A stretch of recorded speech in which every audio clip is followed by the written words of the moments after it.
ठाणे जिल्हा मध्यवर्ती बँक निवडणुकीत सहकार पॅनेलची मोठी आघाडी, 8 संचालक बिनविरोध। ठाणे पालघर जिल्हा मध्यवर्ती सहकारी बँकेच्या निवडणुकीत सहकार पॅनलने मोठी राजकीय आघाडी घेतली आहे।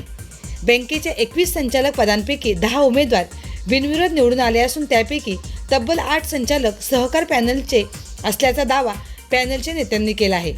बिनविरोध निवडून आलेल्या सहकार पॅनलच्या संचालकांमध्ये अरुण पाटील कल्याण, सुनील भुसारा मोखाडा, मनीष पाटील वसई, जगेश पाटील अंबरनाथ, सौरभ पवार मुरबाड, अमित घोडा डहाणू, दुसुरड्या तलासरी आणि भाग्यश्री भोईर वाडा यांचा समावेश आहे।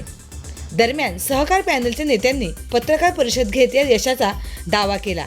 जागांसाठी निवडणूक होणार असली तरी बहुमतासाठी आवश्यक असलेला आकडा सहज गाठू असा विश्वास पॅनलचे प्रमुख किसन कोथोरे व इतर नेत्यांनी व्यक्त केला आहे।